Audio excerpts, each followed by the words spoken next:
In our last session, I was talking to you about Reconstruction, how the process of Reconstruction was long and it was onerous and it was difficult at times, very difficult at times, and how it was controversial in certain circles. Today, what we're going to talk about is the undoing of Reconstruction. We're going to talk about the end of Reconstruction.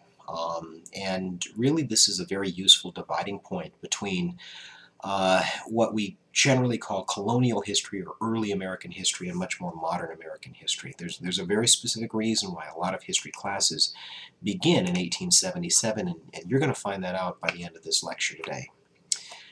Before we go any further, though, if you've not already done so, I want you to download the PowerPoint presentation that is entitled End of Reconstruction Lecture. You should be able to find it toward the very bottom of the Unit 3 folder. And so go ahead and, if you've not done that, put me on pause and download it. So if you're with me, take a look at slide 2, and it's entitled The Undoing of Reconstruction. Take a look at that political cartoon. That's done by a guy by the name of Thomas Nast, who's a very famous political cartoonist. And what you've got are three guys that are shaking hands there, okay? Those three guys, in some cases, they're actual people, and in some cases, they are just meant to represent a group of people, okay? But in any case, one of the things that I want you to understand is Reconstruction never would have been undone. There was no way that the South was going to be able to do this without cooperation from the North. And I know that's going to sound a little bit awkward, but just stay with me on that point, right? Let's start out by looking at the guy that's got a bat raised above his head. He's wearing a hat. He would be on the, if you're looking at the image, on the left-hand side of the image. A lot of people say he looks like a monster. Some people say he looks like an ape. I've heard people that say that he looks like a leprechaun. He's actually supposed to be an Irish immigrant, okay? And we know that this is not exactly the most favorable time period to be Irish or Irish American in American history. If you look very closely, you'll see that on the bat there's an inscription that says "a vote." In other words, he has a vote. If you think back to my lecture about Lincoln and what he was doing in the Civil War when it comes to providing warm bodies, the Conscription Act, this was very unpopular. The draft was very unpopular in places like New York, which had a very heavy Irish population. And so individuals, especially the working class, Irish-American variety, were not overly enthusiastic in this long, drawn-out process that was being referred to as Reconstruction. They were much more eager to get back to business as usual because there's beginning to see problems emerge in the 1870s that have a whole heck of a lot to do with what's going on in the American South. You take that and you combine it with the guy that he's shaking hands with, the Democratic politician Horatio Seymour, okay? Now, keep in mind, if you were a Democrat, that meant that you were a conservative, and that meant that you wanted to end Reconstruction quickly. So part of this relationship is that you've got Northern voters that are beginning to team up with conservative politicians, and conservative politicians are promising a quick end to Reconstruction, which is what a lot of people, in this case the Irish population in places like Boston and New York, want. They want to see happen. So they're joining forces, if you will. The guy in the middle, that's another actual person, a guy by the name of Nathan Bedford Forrest, who I'll talk about a little bit later, is the original founder of the Ku Klux Klan. And if you look at what he's holding a knife, and on that knife there's an inscription that says "The Lost Cause." The lost cause, that was Southern independence. Well, if independence was a lost cause, then what you could hope for is the next best thing. Life that was as similar to the antebellum period, the pre-Civil War period, as humanly possible. In other words, white control over the black population, black subservience to white supremacy, okay? Now look at the bottom of the image there. What you've got is an African American, and you've got a fallen American flag, and you've got these guys with their feet on the back of this fallen African American, and you can probably surmise, you can probably guess that there's not going to be anything good that's happening after this handshake has taken place. But there's something very important about that handshake. That handshake signals that there is this concerted cooperation, either directly or indirectly, between northern politicians that are promising a quick end to Reconstruction, southern insurgency, for lack of a better way of saying it, I'll talk more about that in a minute, and northern voters that are simply getting disgusted with the slow pace of progress in the South. Speaking of that end, the slow pace of progress, there's a lot of people of the northern variety that are simply getting tired of how slow and expensive and unproductive Reconstruction is coming across as being. Another case in point, if you flip down one more slide, again it's entitled The Undoing of Reconstruction, you'll see another political cartoon. Once again, it's done by Thomas Nast, not nearly as flattering to the cause that is Reconstruction this time. It's on the cover of Harper's Weekly, a very widely read magazine in the United States at the time. And it's entitled Colored Rule in a Reconstructed State. In this case, it's South Carolina. Take a look at those African-American politicians. This is a political debate that's erupting in a House legislature in South Carolina. They're not exactly painted in a real positive light. In a lot of ways, you could make a case that they're racial caricatures. It doesn't look like they're exactly being real productive when it comes to what's happening vis-a-vis Reconstruction. So if you're a reader of this magazine and this is the depiction that you're looking at on the cover, does it really paint Reconstruction in a real positive way? If you're a taxpayer, you're going to be like, I'm glad that my tax dollars are being funneled down to places like South Carolina because it looks like there's a real significant amount of progress that's happening down there. Okay? And so it's subtle, reminders like this, maybe not so subtle reminders like this, that are really leading to what we'll call acquiescence, a lack of willpower to really continue on with the fight of Reconstruction, America's unfinished business of the American Revolution. Okay? Factor in the politics of terror. Okay? I mentioned Forrest just a second ago, but Nathan Bedford Forrest was maybe the most decorated general of the Civil War. He was a cavalry general, a very well-accomplished Civil War general, very effective cavalry general. And in the aftermath of the Civil War, he was in the process of rebuilding his pre-war economic fortune. Individuals come to Forrest and they ask about his interest in establishing this antebellum kind of culture of white supremacy. And ultimately, Forrest will go on to become the first Grand Wizard of the Ku Klux Klan. Now, the Ku Klux Klan is essentially a terrorist organization. It always interests me to see how Americans kind of view the institution that is terrorism. I think we have a habit of looking at terrorism as something that was over there. I mean, the bottom line is, in a lot of ways, America really wrote the book on terrorism. What the Klan would do is try to, one, expel some of these northern and certainly Republican politicians that are the architects of Reconstruction in the South, expel them from the South through violence, intimidation, and, in some certain cases, just plain old, bloodshed. And secondly, prevent African Americans from exercising their newly endowed citizenship rights, prevent them from voting, prevent them from equality before the law. And to be quite honest, by the early 1870s, they're having quite a bit of success. In places like Tennessee, you are seeing Republican-controlled legislatures being driven from power simply because schools are being blown up, buildings are being burned, people are being beaten senseless, and there's not a lot that the state of Tennessee is doing for that, okay, or doing about that, I guess you should say. In any case, this politics of terror is a very effective way of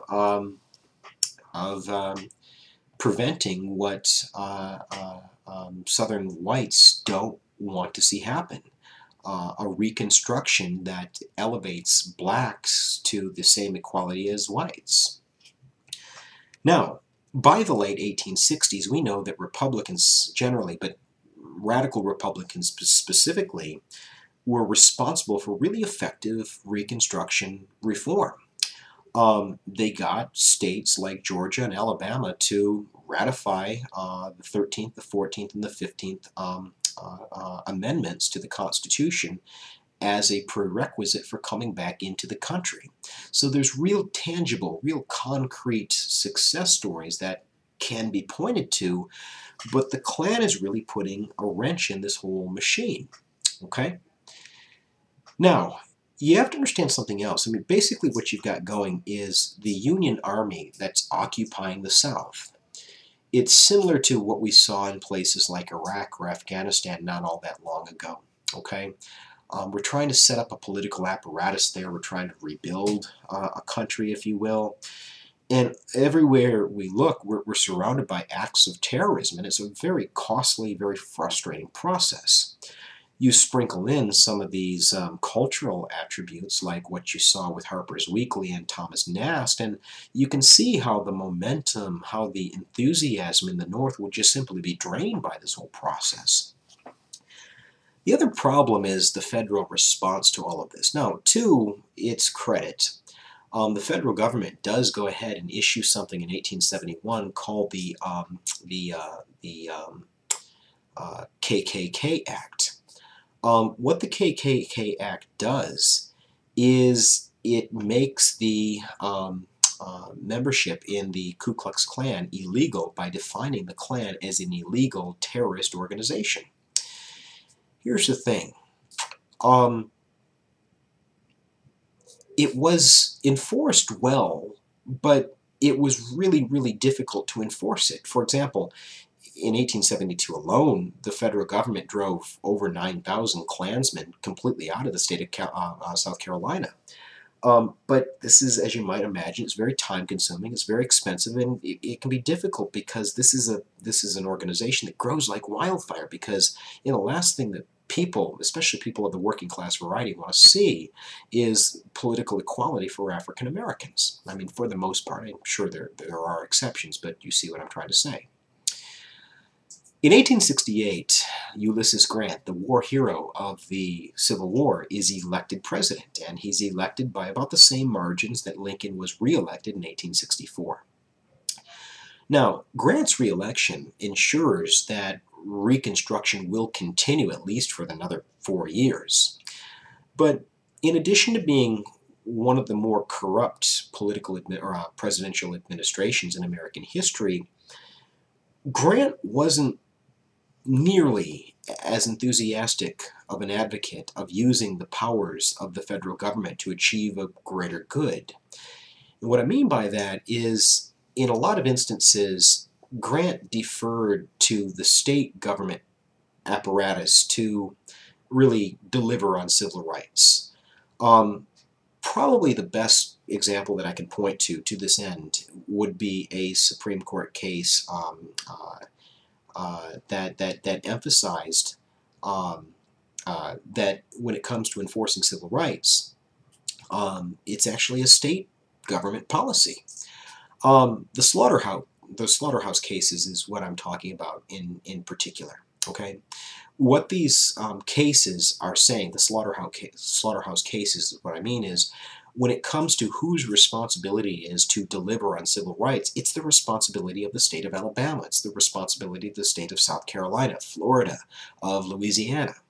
Well, these are states that are essentially former slave states, so you have to imagine that the people, at least the people in power in those states, are not exactly real keen on the elevation of black and white equality, okay? So it's pretty evident that without the federal government doing its thing in the South, the political equality of African Americans is a very, very fragile institution. All of this is leading us into the presidential election of 1876. Now, as I said before, Grant's administration was beset by scandal and by cronyism, and to put it bluntly, there was a lot of people that took advantage of the fact that U.S. Grant was quite a nice guy. In any case, what you want to do if you're a Republican in 1876 is run a guy with not too many political skeletons in his closet. They find a guy from Ohio by the name of Rutherford B. Hayes, okay? The problem with Hayes is, even though he doesn't have a whole lot to be controversial about, he also doesn't have a whole lot that's going to make you fall in love with him, okay? There's nothing that's going to really get you to jump out of your chair and go vote for this guy. On the flip side of the coin, the Democrats have nominated a Wall Street lawyer by the name of Samuel Tilden. Now, Tilden, in addition to a lot of other things, he's a conservative, so keep in mind he's in favor of quickly ending Reconstruction. Tilden said publicly that he favored something called home rule for the South. Now, what does that mean? Well, I guess on the most basic of levels, it means that it really depends on what part of the United States that you're talking about as far as what does it mean.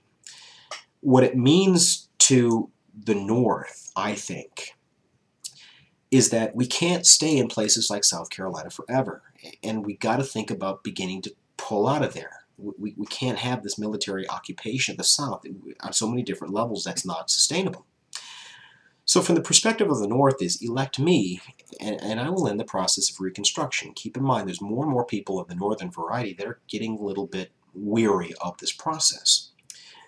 What it means to the South, I think, is you will be allowed to control your African American populations like you were before slavery. Now, let me make something clear. This does not mean that slavery is coming back.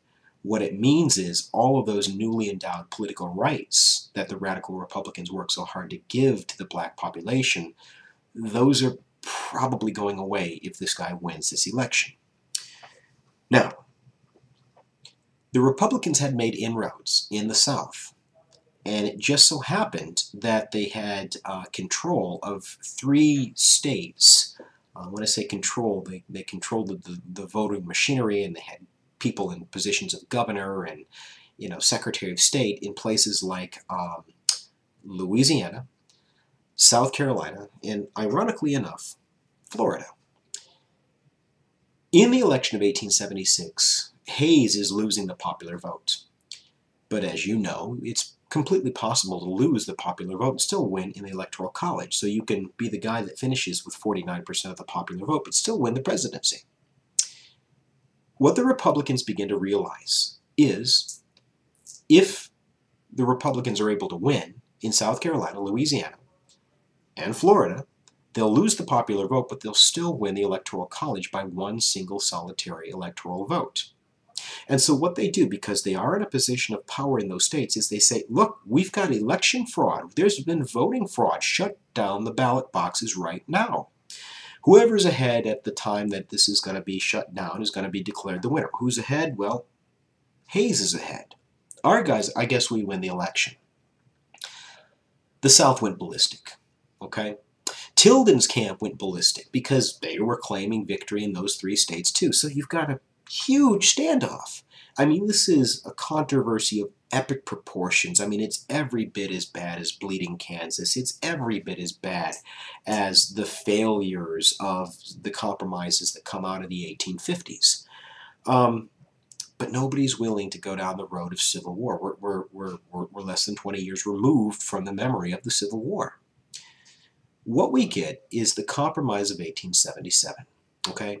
One of the most important terms that you're going to learn about all semester long. What the Compromise of 1877 does, in short order, I mean, I could go on about this, but I'm going to try to keep it quite quick. What it does is it awards the presidency to Rutherford B. Hayes. So it's a victory for the Republicans. In particular, it's a victory for the North, right? They got their guy, at least for another 4 years. And to appease the Tilden camp, it appoints a lot of the people that were really big wigs and instrumental figures within his campaign. It appoints them to positions of authority within the administration, gives them nice, cushy handout jobs. That's not what's important, right?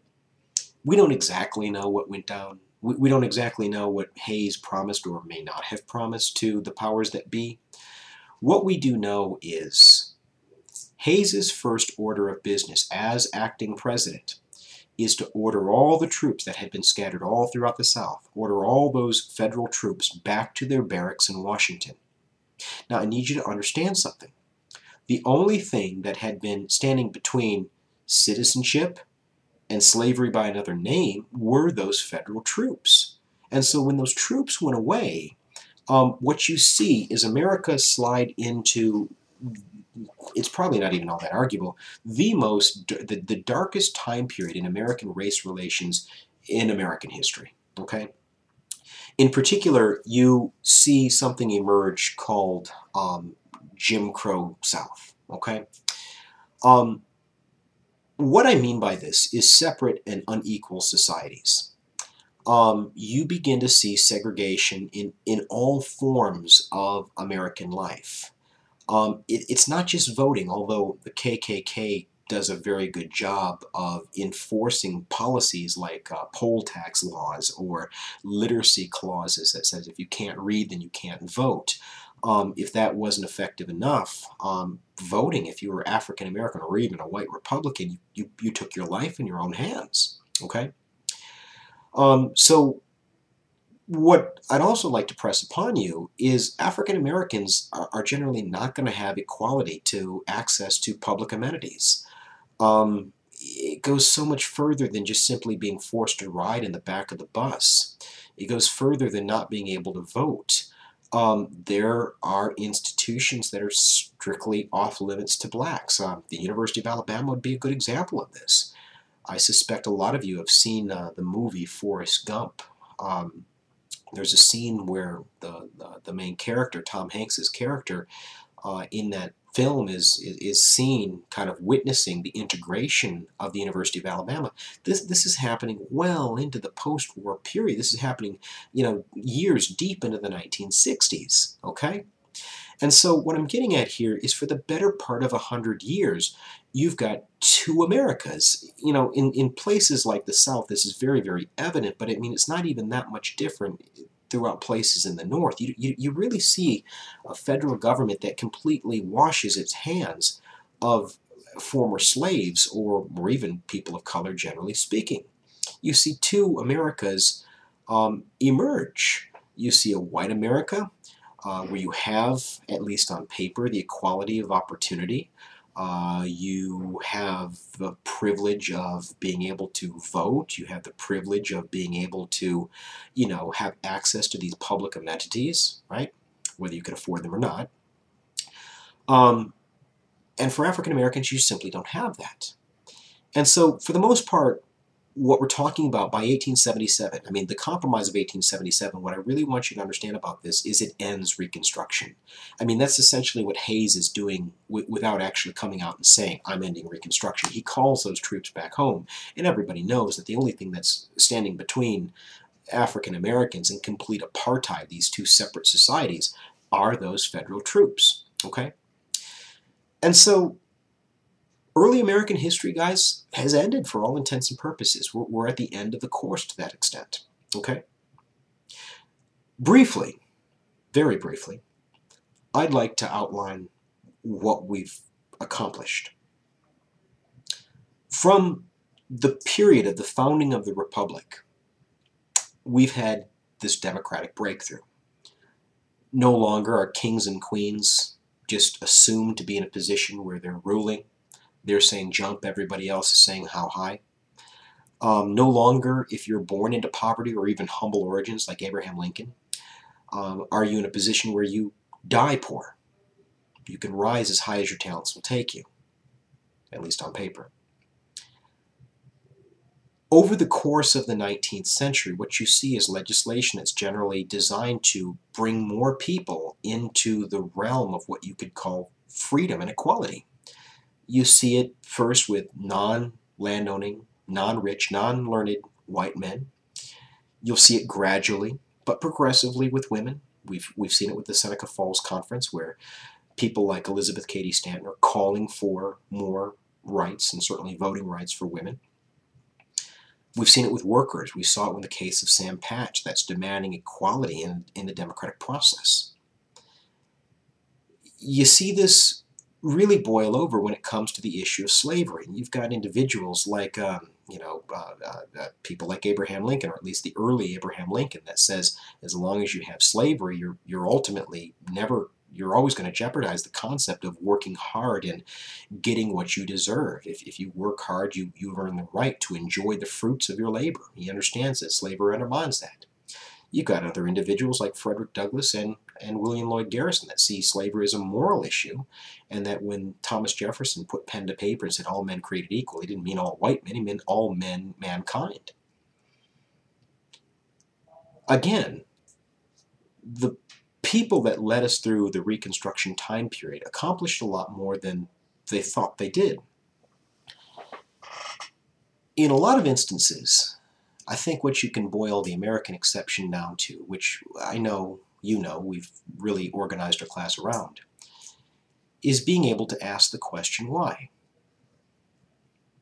In a lot of ways, the American Revolution doesn't come across as all that radical. It doesn't come across as radical as the Bolshevik Revolution, where in Russia they were trying to create this working class utopia, this perfect society. It doesn't come across as radical as the Cuban Revolution, the Mexican Revolution, the Chinese Revolution, right? All of these revolutions that had these really ideological, I mean the French Revolution too, all these ideological pie-in-the-sky sorts of ambitions. But in ways, it is arguably the most radical political revolution in the history of mankind. If you consider what it ultimately gives rise to is something where you can continuously come back and ask the question why. Why, if Thomas Jefferson said all men are created equal, why is it that some men have access to more power and more authority in the democratic process than others do? If we're all created equal, then why is it that some get to control the government and some get to take orders from the government? Why is it that we've got these two societies? And think about this. From the perspective of something like Martin Luther King, that's essentially what he's doing in the 1960s. When he marches in Birmingham, Alabama in 1963, what he's doing is he's shedding light on the idea that we call ourselves a democratic republic. We say we have equality and freedom, but clearly we don't. Clearly there's freedom for some, but not for others. Why? Why is that? I need you to understand something. That's not possible if you don't have the 13th, the 14th, and the 15th Amendment. Okay? So on paper, the Founding Fathers, the politicians, whether you're talking Democrat, Whig, Free Soiler, Know Nothing, Republican, or otherwise, had put in place the structure, the political infrastructure, to be able to expand the institutions of freedom and equality. And that's something that you're going to see when you go on to the next level, modern American history. Over the course of the late 19th, early, middle, late 20th century, well into the 21st century, you're going to see this quest for freedom and democracy. You will see underrepresented groups, whether you're talking about people of color, whether you're talking about women, whether you're talking about immigrants, whether you're talking about the LGBT, the homosexual community that began to press for equality in American political life and access to institutions that are able to lift themselves up as high as your talents will take you. That's what I want to leave you with. Ultimately, Reconstruction is not successful. It doesn't do what the radical Republicans hoped that it would do. But in the process, it puts in place a structure whereby future generations of activists, political, social, cultural, financial activists can question the system and use that process of questioning to really expand the institutions of freedom and equality. And I think that that's going to be a major theme when you take the next level of history, modern American history. For the time being, I really do want to thank you for a productive, happy semester. It really has been a pleasure working with all of you.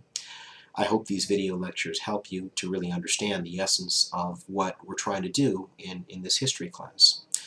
But most importantly, I really hope that this has, shed some light on life in America, whether you're talking about life leading up to right now or life in the modern sense and why and how things are the way that they are and how we got to this point in American history. that very few things in history, whether they be American or otherwise, are random and accidental. Please don't be strangers. If there's something that I can do to enhance your academic career, either here or elsewhere down the road, please don't hesitate to let me know. Once again, it's been great working with you, and good luck to you the rest of the way.